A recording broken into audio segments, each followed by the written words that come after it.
pagi, selamat jumpa sahabat Rema yang terkasih dalam Kristus. Salam sejahtera. Hari ini adalah hari Minggu, tanggal 28 Juni 2026.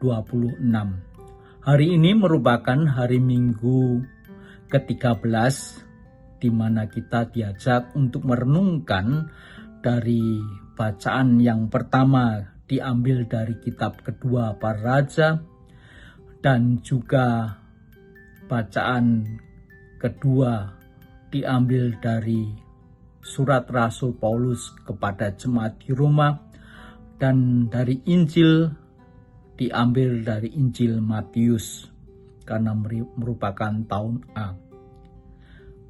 Bacaan mengajak kita untuk kita mengarahkan pada kasih karunia Allah.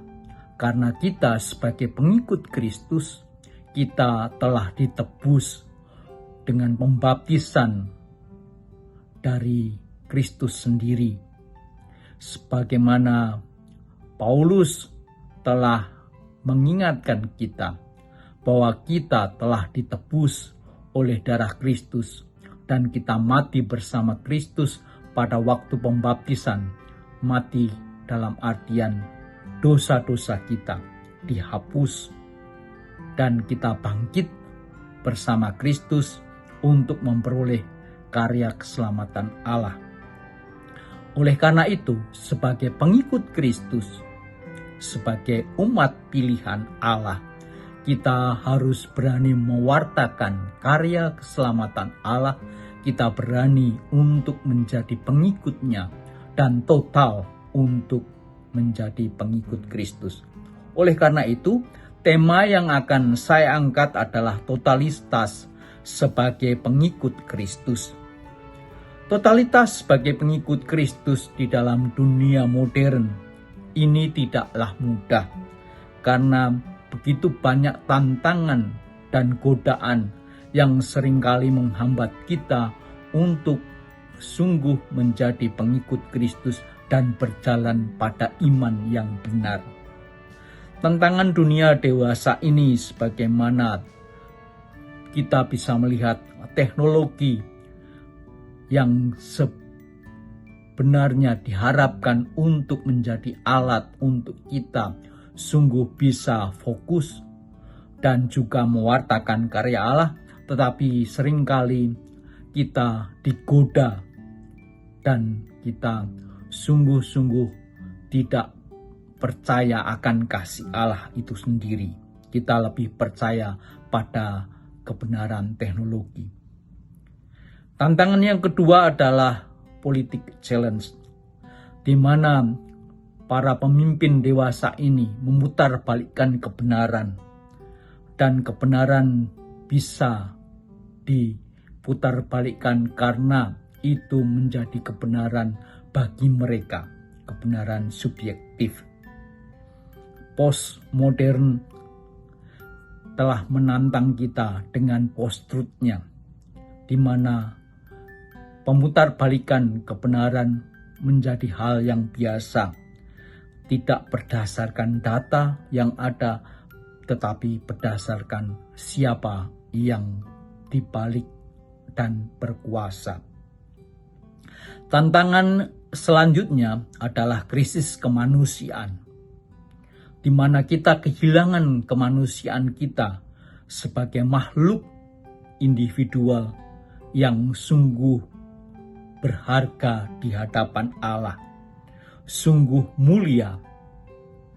Dengan post-human, kita telah tersingkirkan dari pemikiran yang sebenarnya kita sebagai adalah umat pilihan Allah.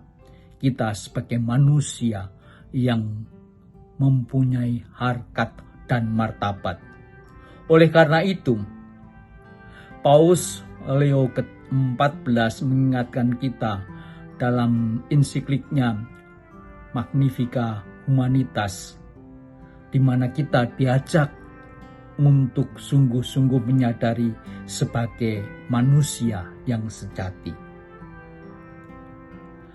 Selanjutnya, tantangan yang kita hadapi adalah sekularisme modern, di mana kita diseret oleh budaya dan juga iming-iming akan kemegahan, kekuasaan, keenakan, dan juga hedonisme yang membawa kita sungguh jauh dari kasih Allah, tidak fokus pada apa yang sebenarnya harus kita lakukan sebagai murid dan juga mengikuti Kristus sebagai teladan kita. Selanjutnya yang sangat fundamental adalah epistemologi krisis, di mana juga para psikolog setelah post-COVID kita ditantang oleh dunia dewasa ini dengan budaya di mana kita diseret tidak lagi fokus pada apa yang harus kita lakukan untuk bertindak sebagai pengikut Kristus menjadi pewarta.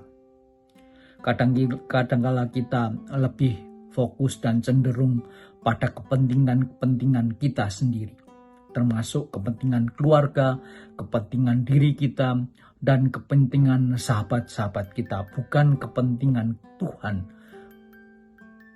Ini menjadi tantangan di dalam budaya yang saat ini berkembang. Tetapi harapan pasti muncul. Sebagai totalitas pengikut Kristus, kita diharapkan untuk sungguh-sungguh menjadi pewarta, menjadi umat pilihan. Kita percaya bahwa Tuhan selalu mendampingi. Inilah harapan yang dapat kita tumbuh kembangkan untuk menjadi pewarta. Karena Tuhan sendiri yang berkarya lewat tangan dan juga lewat perbuatan kita. Kita dipanggil untuk menjadi umat kesayangan dan umat pilihan Allah, menjadi pewarta dan pengikut Kristus. Tuhan memberkati. Kemuliaan pada Bapa dan Putra dan Roh Kudus, seperti pada permulaan, sekarang, selalu, dan sepanjang segala abad. Amin.